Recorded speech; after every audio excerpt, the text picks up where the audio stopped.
Olá, ouvintes. Hoje estamos aqui diretamente da Jornada Notarial da Família do Cartório Terceiro Ofício de Cuiabá.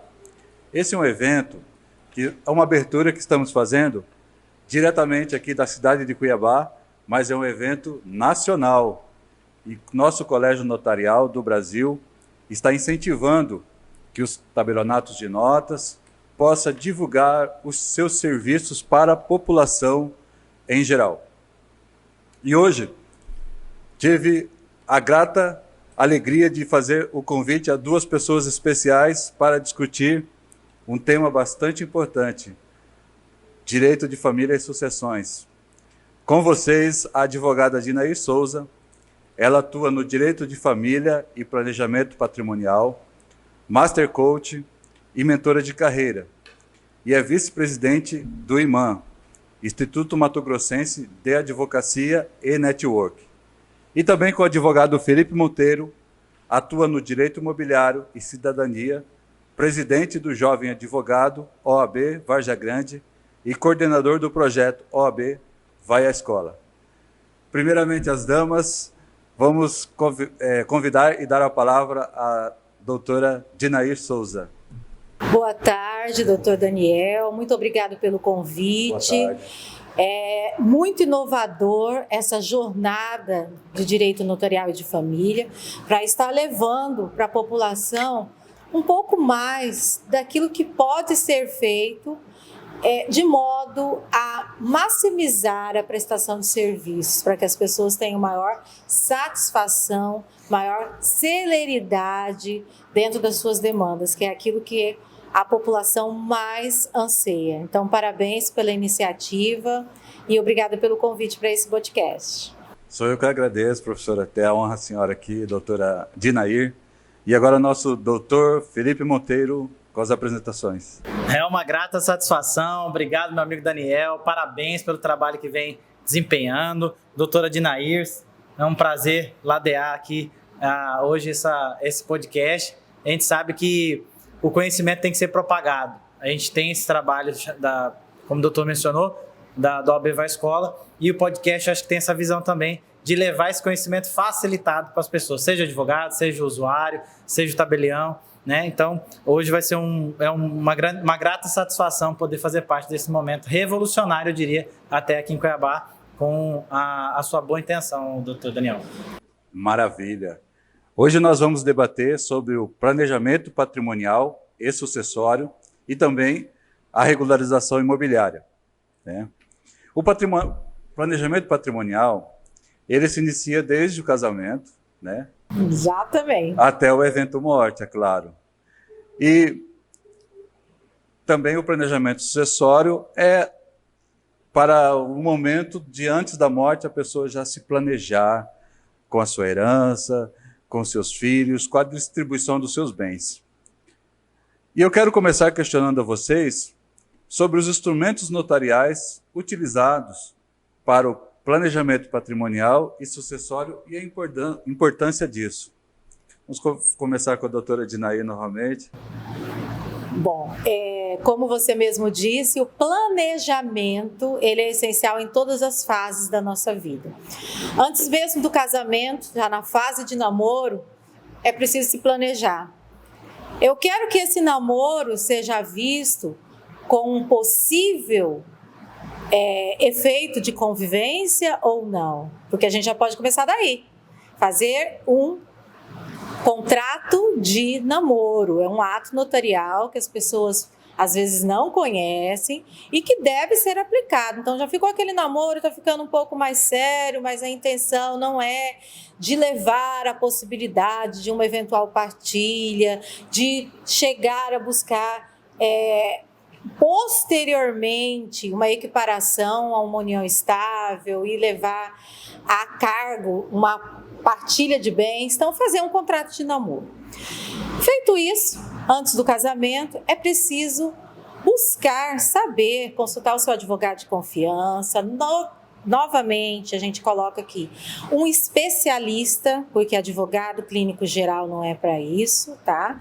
Então, advogado especialista em família, em planejamento patrimonial e da família, para verificar qual o melhor regime de casamento para a sua realidade, explicar essas diferenças. O cartório também pode estar fazendo isso. Então, para isso, o serventuário está procurando, porque senão as pessoas vão sempre para o comum. E o comum, no Brasil, é o regime da comunhão parcial de bens, né?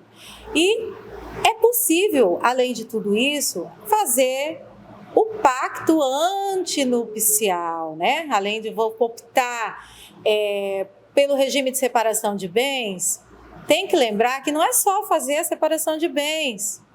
Eu tenho que ver o que eu vou gravar ali, o que eu vou deixar estabelecido. É possível, inclusive no pacto antinupcial, estabelecer até cláusula de multa por traição. Poucas pessoas sabem disso, né? Estabelecer uma série de peculiaridades para regular essa relação. Aí uns vão falar, mas doutora, eu já vou começar um casamento pensando em traição, eu vou começar um casamento pensando em uma separação e depois disso ter que partilhar. Planejar de forma inteligente. O brasileiro, por muito tempo, não foi acostumado. Fora daqui, isso é bem mais comum.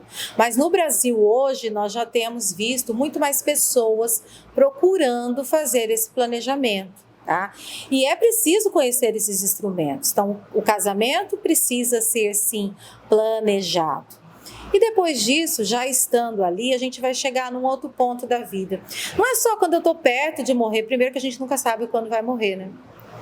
Que eu tenho que pensar em sucessões. A pandemia da Covid-19, o que ela fez? Ela fez com que as pessoas passassem a se preocupar mais com isso. Faz parte do próprio amor aos filhos, aos descendentes, o planejar. Então, quem ama, cuida. E eu digo mais, quem ama, planeja. Planeja como serão as coisas depois que eu não estiver aqui. E aí, a gente vai ver qual o melhor instrumento de planejamento patrimonial e sucessório indicado para aquela realidade familiar. É a doação? É o testamento? E um instrumento que eu considero o mais eficaz de todos, e que é o mais indicado para pessoas que tenham maiores posses e que queiram proteger, inclusive, o patrimônio dos filhos de futuros casamentos, de futuras separações, que é através do planejamento patrimonial pela figura da holding familiar, que é uma das modalidades com que eu trabalho. Que é um pouquinho mais complexo, mas que efetivamente traz mais benefícios patrimoniais, principalmente em relação à diminuição de impostos e possibilidade de sair de um posterior inventário, que a gente sabe que tem custos e custos. Quando eu faço o testamento não me exime do inventário. Eu só consegui dispor a respeito de com quem deverá ficar que bem, colocar para um filho ou para outro, tenho que preservar a legítima dos herdeiros. O que é legítima dos herdeiros para aquele leigo que nos assiste, né, doutor? Tá que 50% do patrimônio eu obrigatoriamente tenho que deixar para os meus herdeiros necessários, que seriam os descendentes e, na ausência desses descendentes, os ascendentes. E tem a posição do cônjuge, que vai depender do regime de casamento, dele ser ou não herdeiro, ou ele estar na posição de meeiro.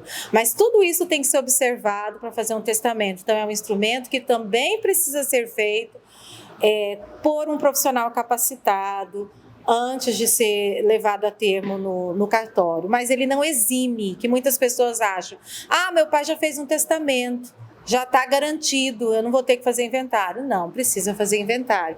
E é até um pouco mais complicado o inventário na existência de testamento, né?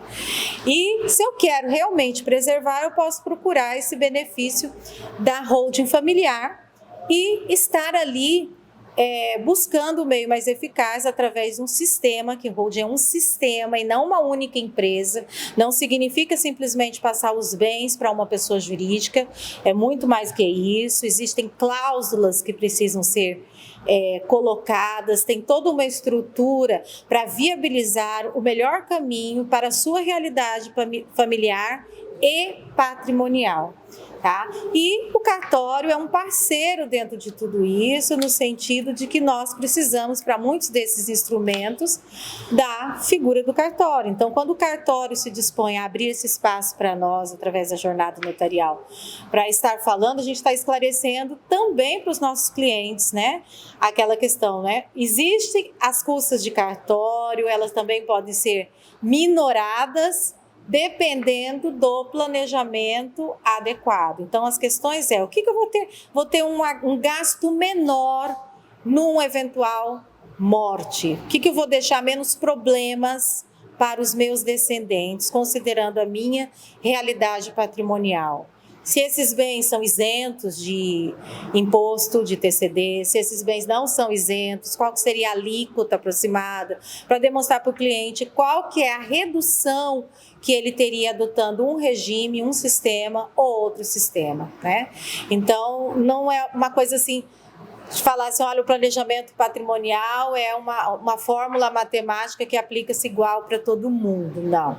É preciso levar em consideração a realidade pessoal de cada um dos herdeiros e dos pais, né, que normalmente são os pais que buscam fazer isso para os filhos, né? A realidade de patrimônio e a realidade de planejamento, principalmente se tem empresas. Então, a gente convida a estar pensando nisso e a estar buscando qual é a melhor modalidade. E não aceitar só empurrando, né? Também fazer holding sem necessidade quando a doação já resolveria, né? Então, estar buscando a viabilidade de um sistema mais vantajoso, e é preciso pensar nisso. E aí a gente entra naquela parte, né, doutor, aquilo que o senhor mexe também, que é uma outra questão, regularizar os imóveis, né, que precisam estar em ordem, tanto para você, que depois, se você quiser vender esse imóvel, se o seu imóvel não está regularizado, você vai encontrar maiores óbices, que o senhor vai estar falando um pouquinho disso aí pra gente, e como vai deixar problemas para os filhos, problemas para a gente ter que resolver depois do inventário. E aí a gente vê aquela tristeza, né? Uma das modalidades de planejamento sucessório é o seguro de vida.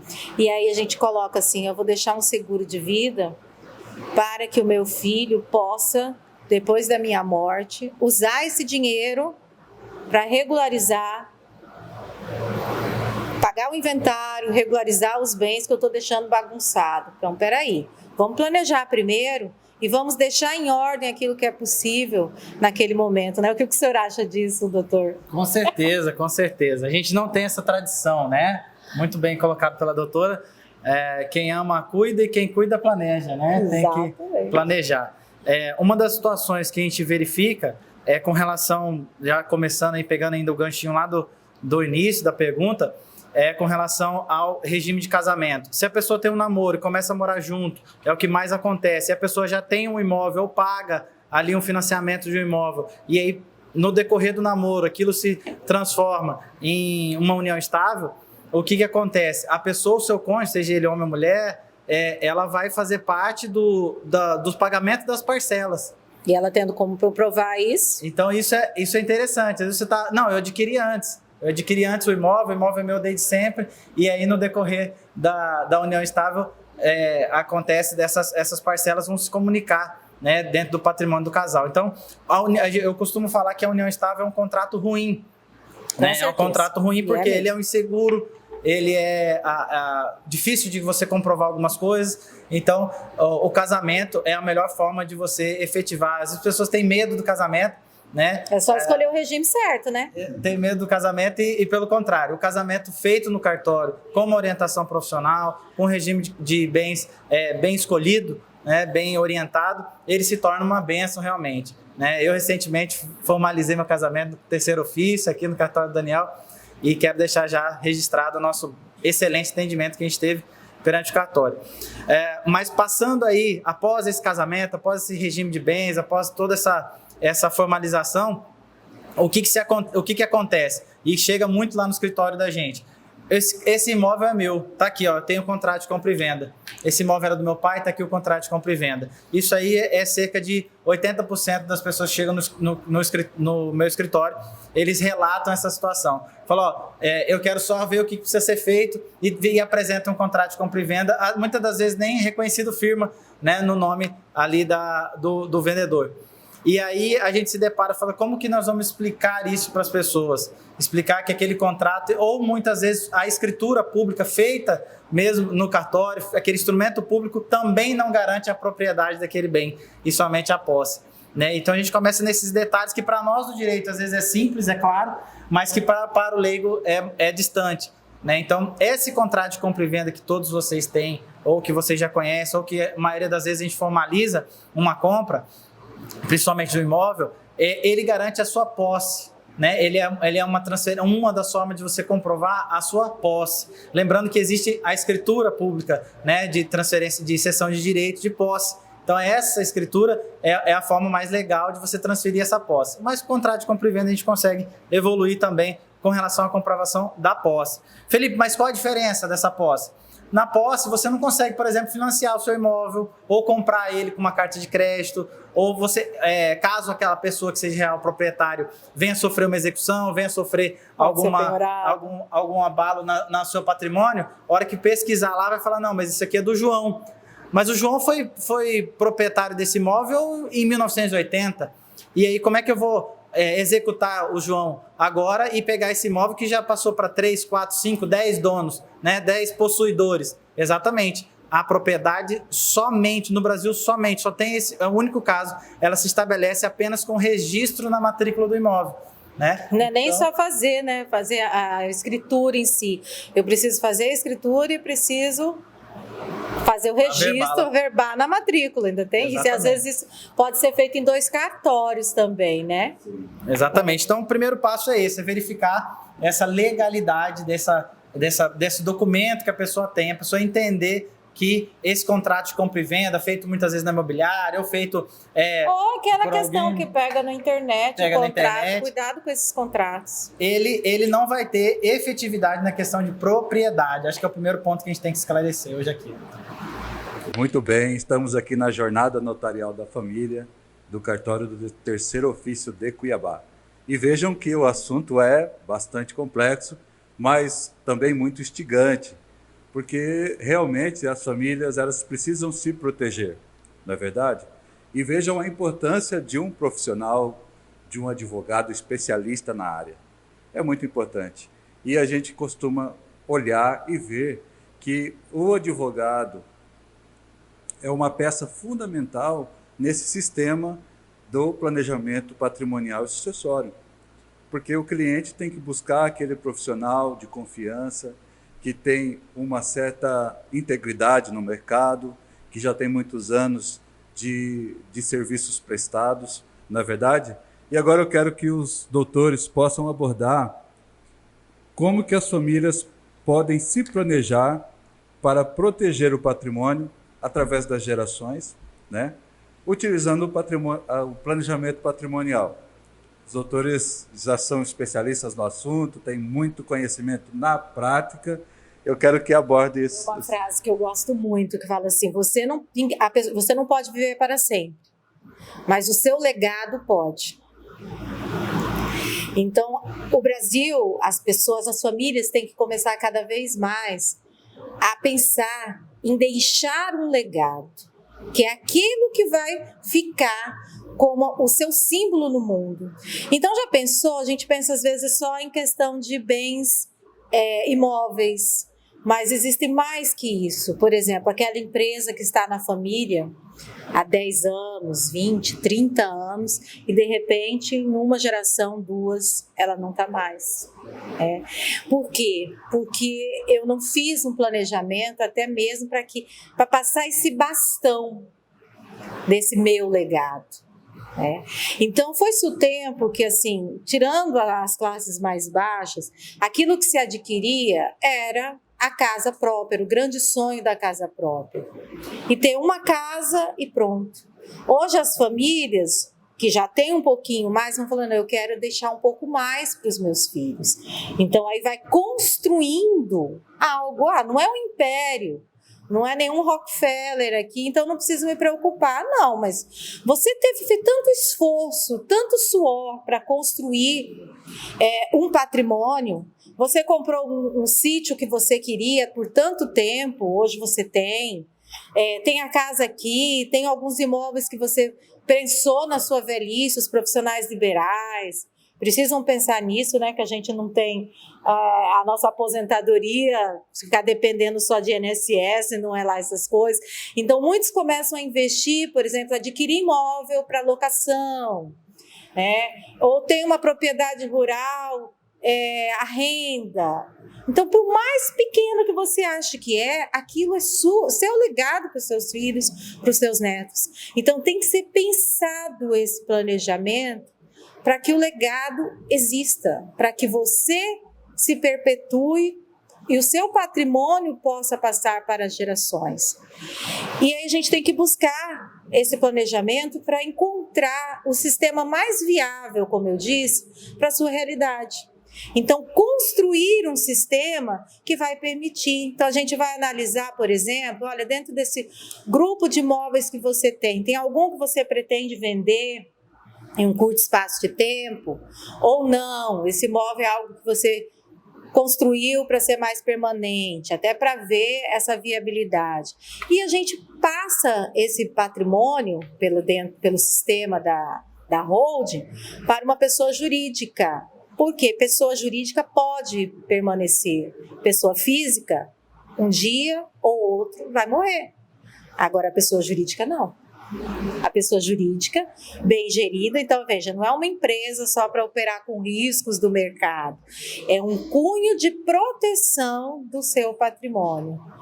Aí, se de repente você investe em locação, pode existir, dependendo daquilo que você está pagando de imposto de renda, também, se você registra, você lança tudo, declara tudo, aquilo que você recebe de locação, pode ser mais viável esses bens serem administrados por uma pessoa jurídica, tá? Do que você ficar lançando tudo na sua declaração de imposto de renda pessoa física. Então, tem que ser avaliado a alíquota de imposto que é cobrado. Então, veja, o advogado que é especialista na área, ele tem que entender dessa parte empresarial, precisa entender de família, de sucessões e precisa entender um pouco de direito tributário para poder estar te instruindo adequadamente, porque para mostrar quais os vieses que terão dentro daquela negociação para chegar no melhor sistema para a sua realidade, que vai atender. Senão vai falar assim, olha, então é simples, eu passo o meu patrimônio para uma pessoa jurídica, uma holding familiar, está tudo resolvido, doutora? E eu vou falar assim, não. Primeiro que não é uma holding, não é uma empresa, tá? Então, e precisa ser feito da mesma forma que o contrato de compra e venda, que ficou feito lá, foi feito pelo Google, feito de qualquer jeito, não te assegura propriedade, ele só te transfere posse. Da mesma forma, fazer uma pessoa jurídica, passando os bens para essa pessoa jurídica com o intuito, em tese, de proteger patrimônio, não significa que vai estar te assegurando. Se você não fizer o estudo e o sistema correto, com um profissional verdadeiramente capacitado. Então, tem muita gente que pode estar vendendo joio como se fosse trigo, né?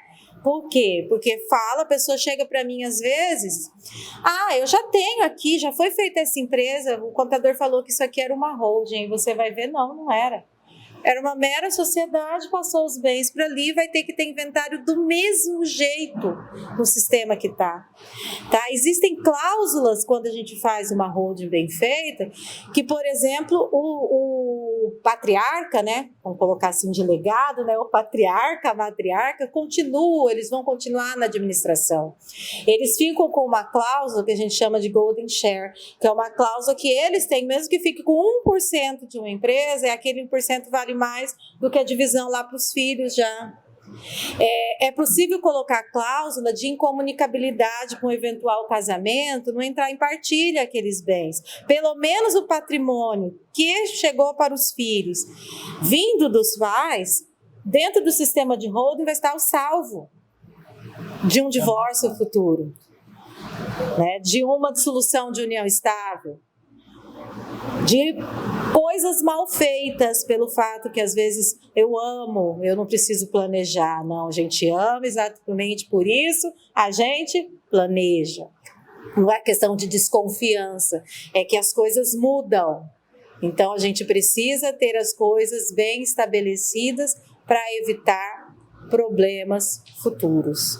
Então a gente precisa estar encontrando isso e estar passando isso quanto mais para os nossos clientes nessa regularização. Por exemplo, eu não mexo com regularização do imóvel, mas o doutor mexe. Aí eu tenho o doutor Daniel lá no cartório, tenho os outros cartórios, então eu posso orientar o meu cliente e estar fazendo uma parceria com outro advogado para estar trabalhando nessa área, para regularizar algo, para poder ficar uma estrutura mais enxuta no meu sistema de holding. E mais seguro. Mais seguro, né?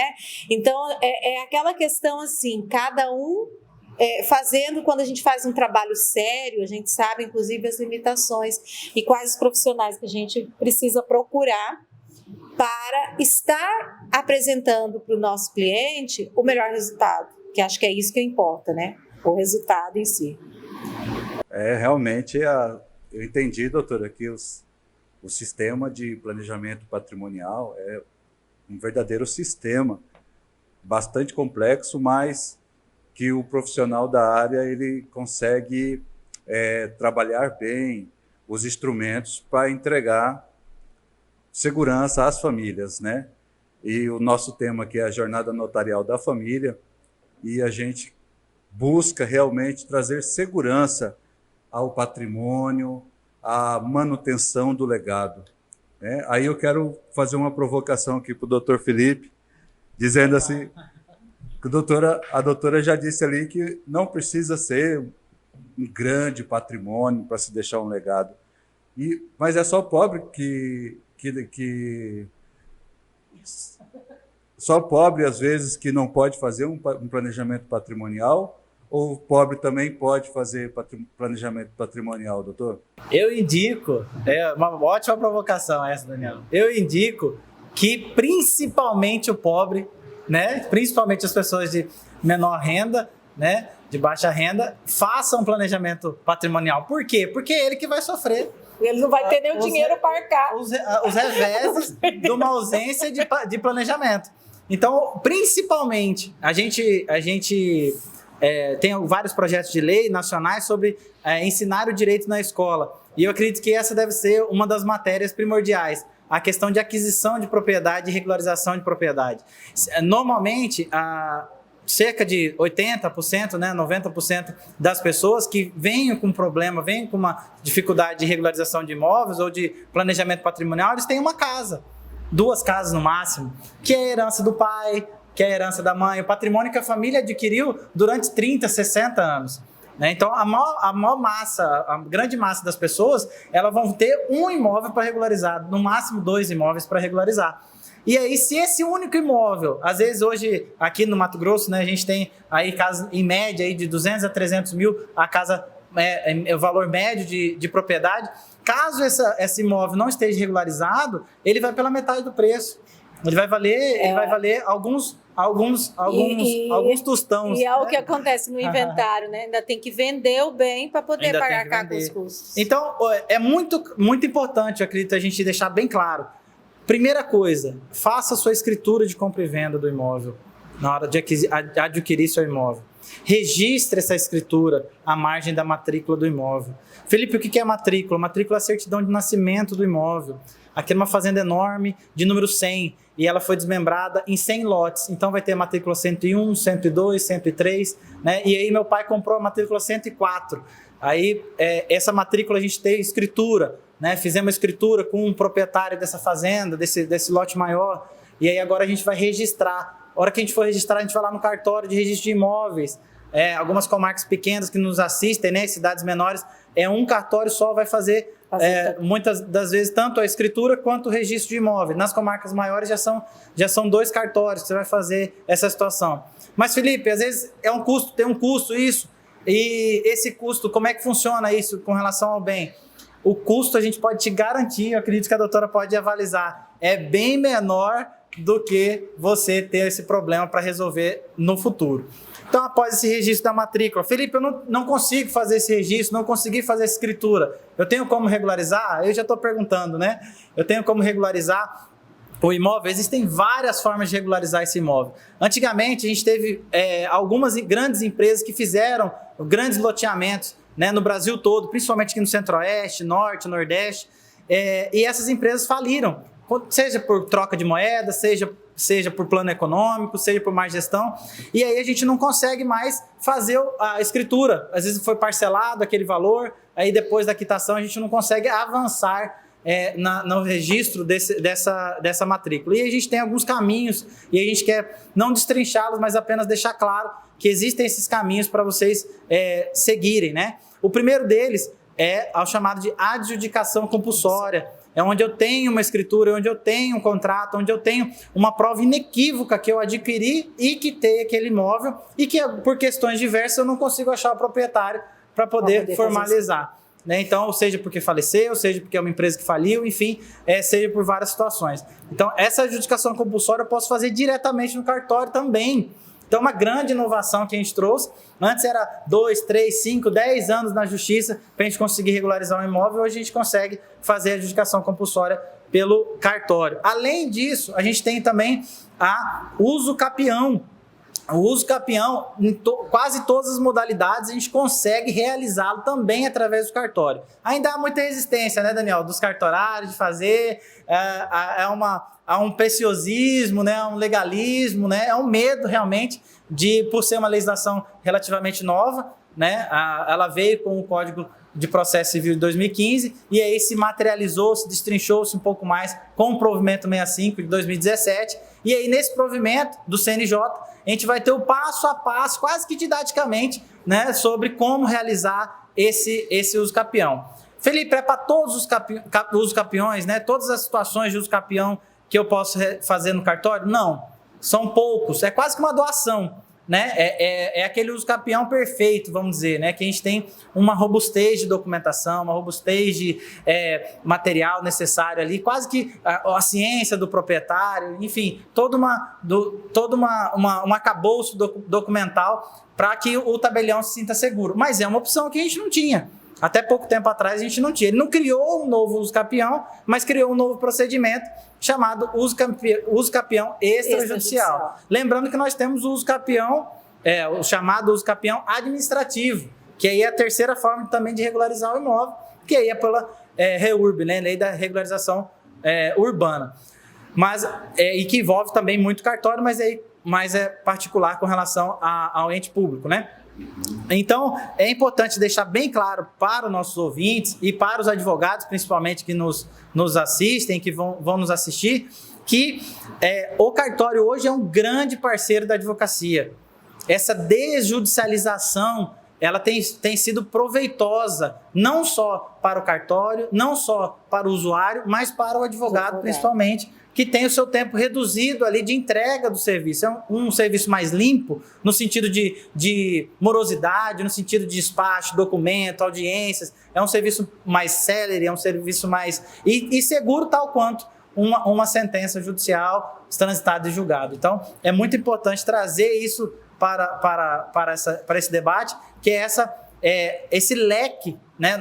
Alguns autores falam em 36 tipos de uso capião, mas a gente pode simplificá-los aqui num procedimento extrajudicial, uma parcela significativa desses procedimentos. Mas sempre deixar bem claro a necessidade quase que vital, seja para a proteção patrimonial, de um planejamento, de um cuidado, a maior parte dos clientes nossos, primeiro eles vêm nos consultar. Eles vêm tirar uma dúvida. Olha, eu tenho esse documento aqui, doutor. A gente quer vender. O que precisa fazer? Como é que a gente faz para resolver isso? E aí, normalmente, é o bem da família toda, de todos os irmãos, dos pais, dos avós, dos netos. É um bem, seja uma chácara, né, como a doutora trouxe, seja um sítio, seja uma propriedade residencial. E essa pessoa chega lá, às vezes, com um contrato de compra e venda ou com um documento falho, um documento frágil em termos jurídicos. E aí nós vamos construir toda uma situação documental. E respondendo a sua pergunta, para o pobre é de extrema importância, principalmente para ele não sentir os reveses de uma falta de planejamento, de uma falta de regularização do imóvel. Que para ele vai ser até pior, né? Vai custar mais, né? E até colocando essa questão do extrajudicial, vou inverter aqui. Vou falar para o nosso anfitrião, Daniel, falar um pouquinho, porque é uma área aqui que eu advogo também, essa parte da família e os divórcios, essa inovação do divórcio com filhos poder ser feito também de forma extrajudicial, que muitos dos nossos ouvintes, podem não estar sabendo ainda, Daniel. Aí eu estou invertendo a bola, agora eu estou fazendo a pergunta para você falar um pouquinho, para falar como que está funcionando isso aqui. Foi tudo combinado dar aqui, essa para pegar de calça curta, nosso tabelião aqui. Essa foi uma surpresa aqui, viu? Mas como estamos falando da jornada notarial da família, isso é um tema bastante importante, sim, para que as famílias saibam disso, né? Porque o casamento é algo que é um contrato, mas com instituição. Na verdade, ele é um misto entre contrato e instituição, segundo Maria Helena Diniz, né? E isso é importante saber que alguns casamentos podem acabar durante o processo, né? Tem coisas que realmente acabam. E quando acabar o casamento, se chegar a acabar, existe a instituição do divórcio, né? E o divórcio é algo que é um direito da pessoa de requerer o divórcio para si, de não querer mais continuar com aquela sociedade conjugal, né? E com as consequências dessa sociedade. A Corregedoria Geral de Justiça aqui do nosso estado, por um provimento bastante moderno e inovador, decidiu permitir que o divórcio seja realizado ainda que com filhos menores. E isso é muito bom, porque os casais já resolvem a questão do vínculo patrimonial e matrimonial, né? E, se entrar em acordo, eles podem decidir a guarda posteriormente na justiça, né? Juntamente com a atuação do Ministério Público. Então, isso foi muito importante, porque isso trouxe muito mais autonomia para as pessoas. É aquela questão, quanto menos o Estado atuar na vida privada das pessoas, é muito melhor. É claro que tem a proteção dos filhos, da criança, do adolescente. Mas quem é melhor para não saber cuidar dos filhos, senão os pais, não é verdade? E aí eu achei esse provimento, essa decisão muito importante e é um avanço para o nosso estado de Mato Grosso. Era um limitador, né? No caso de divórcio com filhos, não podia ser feito de forma extrajudicial. Né? Apartou, né, a parte patrimonial da guarda dos alimentos, né? Sim. Separou isso para poder andar essa parte. Deixar andar o processo do divórcio. Isso foi muito bom, porque isso traz mais autonomia às partes e melhor que os pais para cuidar dos filhos. E da mesma forma, em alguns estados já está sendo possível também o inventário extrajudicial com a existência de herdeiros incapazes e existência de testamento. Não é em todos os lugares, mas em alguns lugares já está sendo possível. Que antes também não podia, teria que ser obrigatoriamente judicial. E é muito importante, porque a desjudicialização hoje é uma regra nas nossas leis. O Estado ele já não aguenta, não suporta mais tanta litigiosidade, ou seja, tanta briga, né? E o advogado, ele é de um papel extremo nesse processo. Por quê? O advogado está na ponta, é ele que lida com o cliente. é ele que conversa com o cliente, é ele que... É o primeiro juiz da causa. Na verdade, ele vai aplicar até com o cliente um convencimento para demonstrar o porquê que seria mais vantajoso escolher fazer a opção do extrajudicial ao invés do judicial, já resolver para fazer de uma forma consensual a questão. E o advogado é o primeiro interlocutor. Então, se o advogado já se convence disso, é meio caminho andado, porque é ele que vai convencer o cliente. E veja a importância do advogado nesse processo para cuidar da própria sociedade, né? Porque quando a gente está trabalhando com planejamento, nós estamos trabalhando com uma sociedade que é mais planejada, mais próspera, que tem mais, vamos dizer assim, conhecimento de causa para cuidar de sua família. E aí eu quero perguntar para os doutores aqui, geralmente quando ocorre um divórcio ou uma morte, já se fala, vai começar a brigaiada, igual fala que o Cuiabá, né? Como que o planejamento sucessório patrimonial pode entrar nessa redução da litigiosidade, ou seja, para acabar com as brigas? Quando a gente resolve algumas questões, enquanto o clima está bom, eu já defino eventuais possibilidades e já deixo isso planejado, já coloco cláusulas lá, por exemplo, no pacto antinupcial, ou eu já previno em cláusulas de acordo de sócios dentro de uma holding, ou eu já defini o que, para quê dentro de um testamento, e isso foi devidamente comunicado, eu vou diminuir, obviamente, a litigiosidade. Por quê? Quando as coisas são pensadas no momento em que está tudo bem, as pessoas pensam com maior clareza. Agora, quando está já no momento do estresse do divórcio, às vezes ocorreu uma traição, ou já tem todo um desgaste do relacionamento. Alguns casos, os casais se separam e mantêm um bom diálogo, conseguem conversar pacificamente, em outros casos não.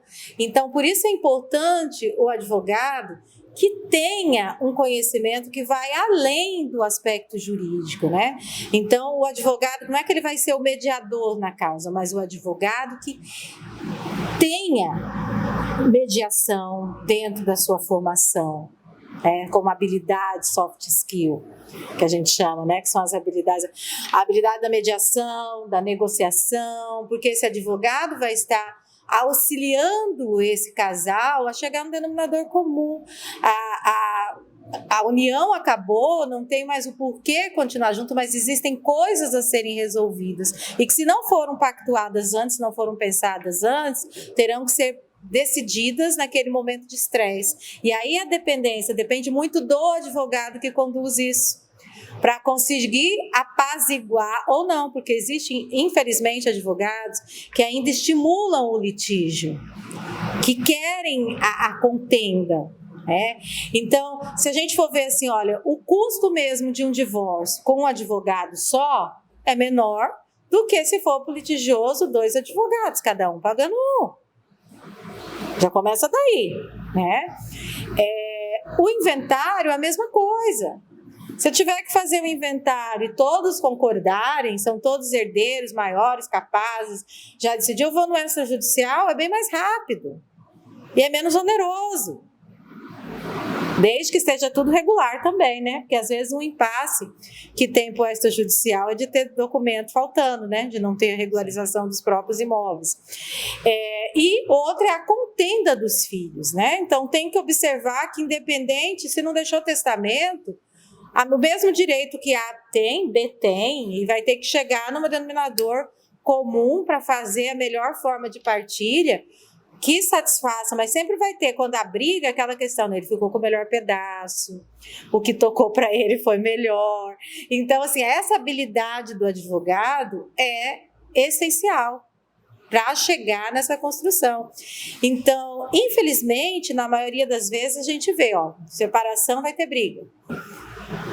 Morreu, vai ter briga. Por quê? Porque faltou o planejamento antes do problema. E no momento de crise, as pessoas não pensam com a mesma clareza, as emoções estão afloradas. Então, tudo isso vai transparecer. Às vezes, o problema não é o bem X. O problema é aquilo que foi feito anos atrás, que está ali ainda impedindo a resolução daquele conflito, né? E o advogado que tenha conhecimento, principalmente que entenda de pessoas, é aquela questão assim, de ter até conhecimento mesmo nessa área da psicologia, do saber lidar, tem que ter muita inteligência emocional para chegar a construir a melhor solução, o melhor acordo e a melhor saída com pacificação social para aquela família, que acho que é aquilo que a gente tem que observar acima de tudo. Então, eu, independente de ser advogada de A ou de B, eu penso principalmente nos filhos, naquilo que vai ficar, no que precisa permanecer de diálogo. Então, eu procuro estimular sempre que continue, porque não vai deixar de ser pai, não vai deixar de ser mãe. No caso do inventário, os irmãos vão continuar sendo irmãos e eles vão ter que estabelecer isso, porque existem coisas, da mesma forma que tem o que separa, tem coisa que une. E a gente tem que pegar exatamente por esses pontos de união para conseguir construir a melhor solução para aquela família e chegar a uma resolução melhor.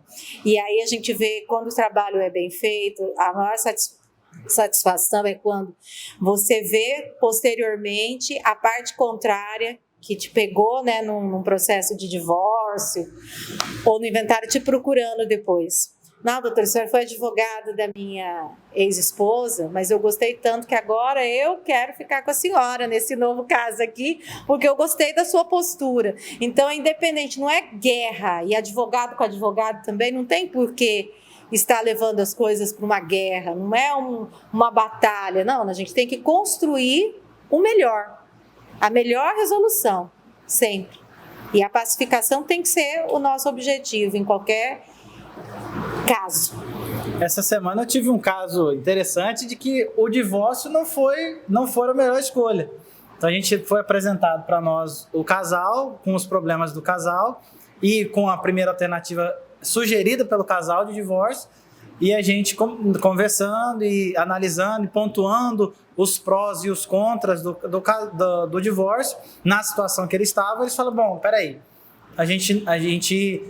quais são as outras alternativas? E aí eles resolveram casar, porque eles viam união estável, resolveram casar com separação total de bens, universal de bens. Então, você explicando o direito e fazendo essa mediação que a doutora está trazendo, você vai expor o direito e, às vezes, o divórcio ou aquela solução jurídica não é a melhor solução. Né? Ah, Felipe, mas aí o advogado vai ganhar? Não, os honorários do advogado é hora técnica. Você vai cobrar pela consulta, você vai cobrar de outra forma. Mas você expor o direito para as partes, expor os caminhos, os prós e os contras de cada caminho que eles vão seguir, faz com que eles tenham clareza sobre o direito. E aí a necessidade de se especializar.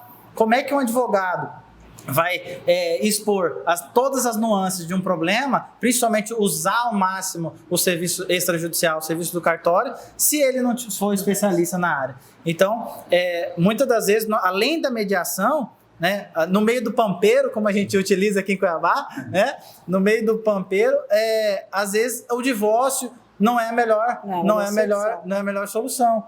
Então, a gente encontra isso também no inventário, né? A gente, às vezes, vai existir mecanismos, por exemplo, cessão de direito, vão existir outros mecanismos dentro do inventário, né, que vão auxiliar naquele momento ou naquela situação o problema e aí aguardar para uma posterior composição ou um momento melhor. Então, duas soft skills, né? Lembrei agora que a doutora, aprendi agora aqui com a doutora, né? Que eu acredito que é essencial para o advogado. E aí eu acredito também para o tabelião, porque eles também vão lidar com as partes ali em algum momento, que é a mediação, né? O conhecimento da mediação, como você fazer uma negociação, e a inteligência emocional, e também utilizar também da constelação familiar, que é algo antigamente tido como místico e hoje é uma ciência mais do que comprovado a sua eficiência e tecnicidade, né, em prol, principalmente do direito de família. Eu fico aqui realmente maravilhado com essas palavras, né? A gente vê que o advogado ele evoluiu muito no seu pensamento, né? Eu digo advogado no sentido de nós que somos... Eu também sou advogado. A gente, quando na época que eu fazia faculdade, eu já me lembrava de que já se tinha essa discussão que o advogado ele tem que mudar o perfil dele da litigiosidade, né? E então a gente vê hoje que realmente a gente vive isso hoje na prática, né? Os advogados hoje estão muito voltados para a mediação, para cuidar do humano, né? Para cuidar das pessoas, para evitar esses... O mundo empresarial entrou para dentro da advocacia, né? Eu atendo algumas empresas, então se eu falar para ele que vai demorar daqui um ano, seja qualquer coisa, eles não querem nem que seja para amanhã, eles querem para ontem, né? Então o mundo empresarial, do imediatismo, da constante ebulição, né, que a gente vive tanto lá fora quanto aqui dentro também, né? Ele chegou no direito, e com o direito notarial como grande parceiro e concretizador dessa mediação, desse imediatismo realmente do direito. Isso realmente é muito importante, porque hoje a gente vê que as pessoas, um dos itens mais ricos do ser humano é o seu tempo, né? E o tempo... E falando em tempo, dentro da jornada notarial da família, aqui do cartório do terceiro ofício, tempo se lembra de planejamento. Precisamos planejar. E a doutora, ou doutor, primeiramente a doutora, ainda é um tabu falar em planejamento patrimonial e sucessório? As famílias não querem falar sobre isso, os casais não querem falar sobre dinheiro, sobre divisão de bens. Ainda a gente vive esse tabu ou não, doutora? E qual que é a importância de superar esse tabu? Ainda tem um pouco, eu acho que melhorou muito, principalmente pós-pandemia, né? Nesse momento que nós estamos vivendo. As pessoas começaram a pensar mais em planejamento, tanto antes do casamento quanto o planejamento sucessório, acho que é até mais o planejamento sucessório, porque com aquela série de mortes em 2020, pessoas novas morrendo, as pessoas começaram a pensar e deixaram as suas famílias, às vezes, sem condições de continuar, totalmente desestruturadas no momento, então as pessoas começaram a pensar isso, né? Mas é importante esse trabalho no sentido de cada vez conscientizar mais, para que outras pessoas passem a ver. E aí eu assisti, mas eu vou levar isso para uma amiga minha, ou uma parente que precisa saber, porque também tem essa questão para resolver. Então, está buscando essas alternativas. Então, eu acho que a conscientização melhorou muito, mas ainda pode ser melhor. Então, não é pensar apenas que esse planejamento é só para multimilionário. Eles já faziam, eles já fazem há muito tempo. Que a classe média e até a classe baixa tem que pensar também. Nós não somos eternos e amor também acaba no caso do casamento, e a gente precisa utilizar de mecanismos que é ali razão e emoção. Então, às vezes, a gente sozinho não pode. Então, procurar o profissional para auxiliar dentro disso, né? Para que você possa buscar a melhor solução antes até do problema, se planejar o quanto antes. Então, procure orientação profissional, se está com dúvida, o que pretende fazer, o que pode ser feito, qual que é o melhor caminho. Consulte sempre um advogado, mas um advogado especializado. Procure alguém que tenha experiência técnica e prática, né? Hoje as redes sociais estão aí para você encontrar profissionais e profissionais. Você dá um Google no nome de A ou de B, você também, ou colocar por área de especialidade, você vai encontrar N profissionais. Mas entre nas páginas dessas pessoas, procure conhecer antes de você entregar, porque é a sua vida que está entregando. Porque o seu relacionamento, o seu patrimônio, a sua família não pode ficar na mão de qualquer um. E às vezes coloca assim, eu vou no fulano porque fulano faz menos, aquele advogado cobra consulta. O advogado cobra consulta sim, porque é a hora técnica de trabalho. É o tempo que ele vai estar dedicando para a resolução do seu problema ou para te orientar. Então desconfie de quem não cobra, é o contrário. Porque ele não está valorizando nem o próprio tempo, como que ele vai poder te ajudar a planejar alguma coisa do seu? E vamos buscar a resolução extrajudicial o máximo possível, né? Então, para isso, quais os serviços que os cartórios prestam? Eu acho que especificamente, Daniel, no seu caso, todo mundo tem muita ideia assim, do cartório do terceiro ofício para fazer o casamento, para certidão de nascimento, para certidão de óbito, né? Casamento. E não conhecem esse outro lado, que nesse cartório você também pode fazer o uso capião, o inventário extrajudicial, o divórcio extrajudicial, né? Outros mecanismos. Então ficou muito aquela posição do cartório do terceiro ofício antes, né? E não aquilo que é possível hoje, né? De também atuar nesses outros serviços para a população. E lembrando que nem todos não é só ir direto no cartório, gente. Primeiro advogado. Para fazer o divórcio no cartório, precisa do advogado. Para fazer o inventário em cartório, precisa do advogado, porque tem muita gente que vai direto no cartório. Eu acredito que acontece muito isso, né? Vai direto lá pensando que já pode fazer lá. É lá, mas o advogado que vai preparar toda a papelada, tem que existir ainda uma petição, tem que conferir os documentos. Então, é preciso esse trabalho conjunto do advogado e do cartório. Maravilha. E doutora trouxe para a gente aqui várias formas de você identificar o advogado e às vezes confiar naquela boa e velha indicação, né? Tá, claro. Porque você tem uma experiência própria de quem está indicando, uma experiência de um serviço bem feito, então nada mais justo que confiar na indicação. Eu quero trazer aqui um exemplo prático, um exemplo interessante que a doutora trouxe, a questão da pandemia. Eu tenho um caso lá que chegou essa semana no escritório, em que o pai tinha várias propriedades, várias posses, e recebe aluguéis dessas propriedades e tem essa questão, e aí por um mal súbito, a questão da pandemia pegou ele e realmente levou ele de forma inesperada por este, né? E eles se viram sem o contrato, sem o registro, e aí a hora que a gente fez a busca agora, não tem o registro desses imóveis, não tem os documentos de alguns veículos também. Então, a hora que a gente fez essa pesquisa inicial para um inventário, para alguma partilha, a gente não tem nenhuma documentação com relação... Ele tem mais de 6 casas entre imóveis, e aí a gente tem um registro apenas de um imóvel. Então, esses outros imóveis, como é que a gente continuam recebendo aluguéis, sem contrato, porque eles também não sabem com quem estão, onde estão esses contratos.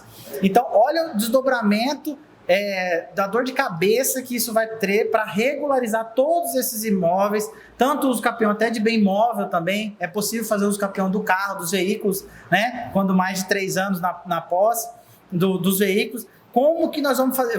Vai ter que ser feito uma verdadeira força-tarefa, algo extremamente complexo. E que é um trabalho para o advogado maior, vai ser oneroso para a família, bem mais oneroso, porque não vai fazer de graça, né? Exatamente, e que podia ser evitado com uma atenção maior no planejamento, na regularização patrimonial. Doutor, isso foi muito bom, essa história realmente conecta com a história de muitas pessoas, né?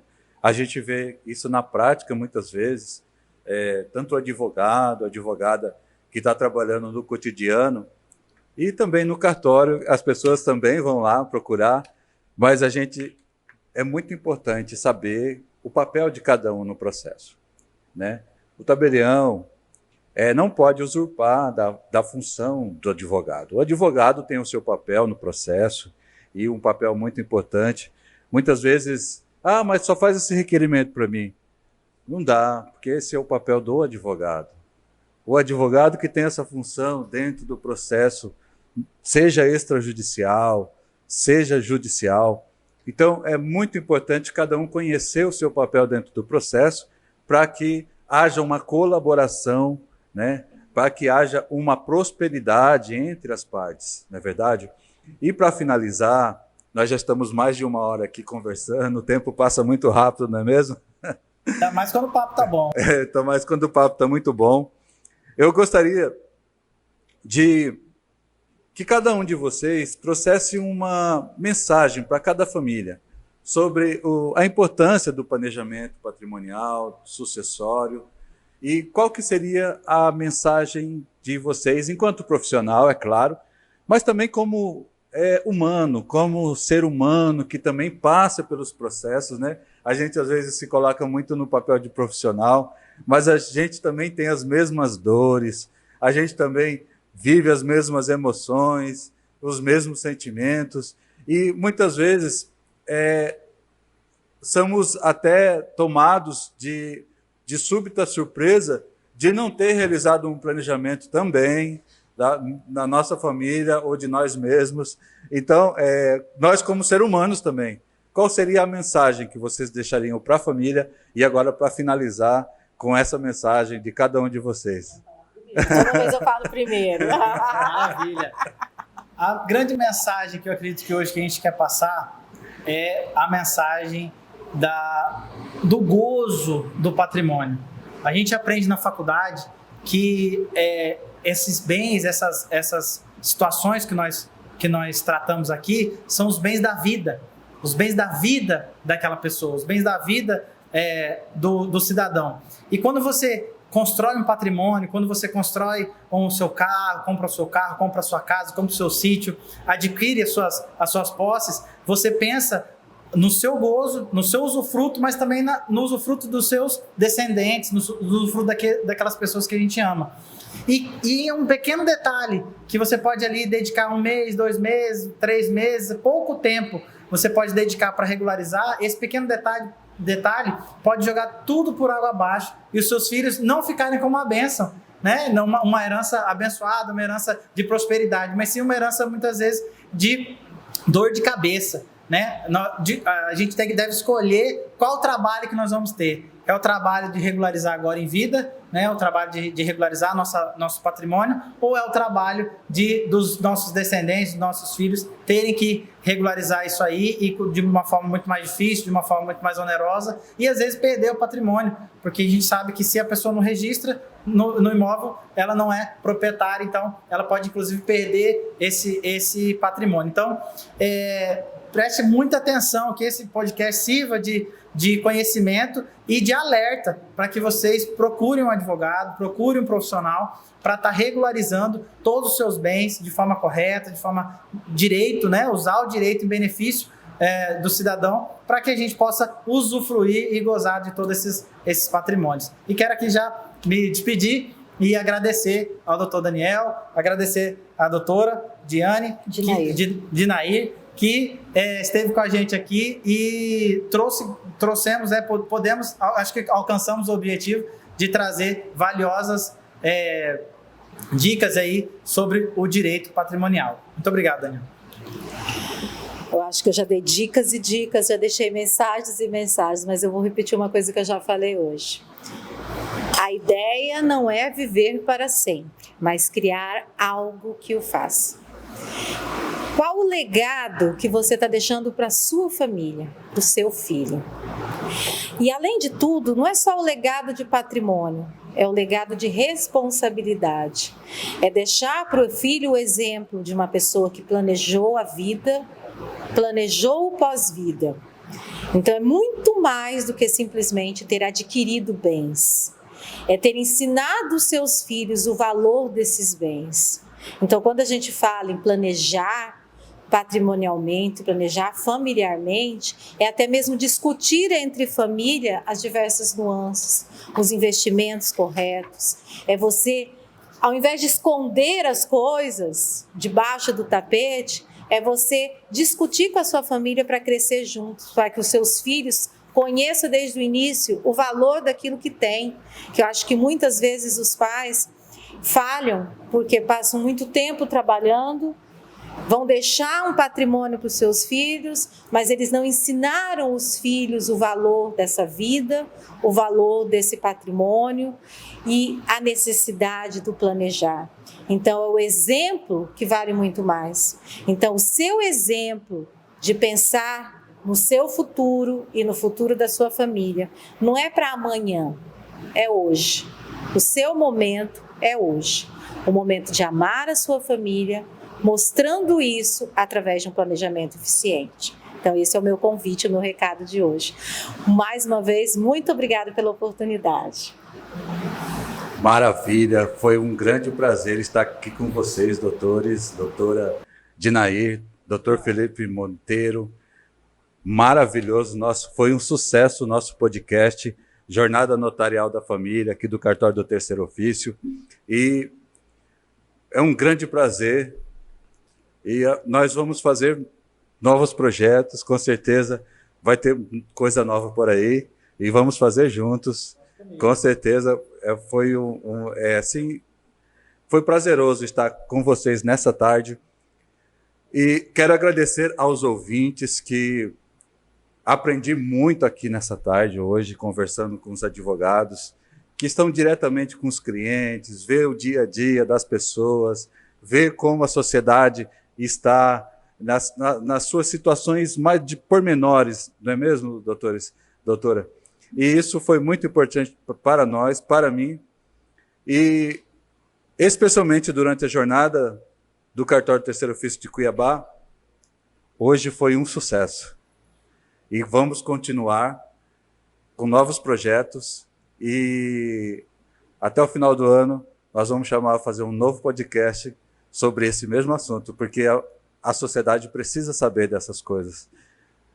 O pobre, o povo comum do dia a dia, como o doutor Felipe, a doutora Dinair disse, precisa saber que precisa regularizar o seu imóvel, aquele imóvel suado, o seu único imóvel, precisa estar seguro. E nós vamos fazer mais disso para divulgar essa tecnologia que é o conhecimento do advogado para auxiliar a sociedade. Um grande abraço a todos e até mais.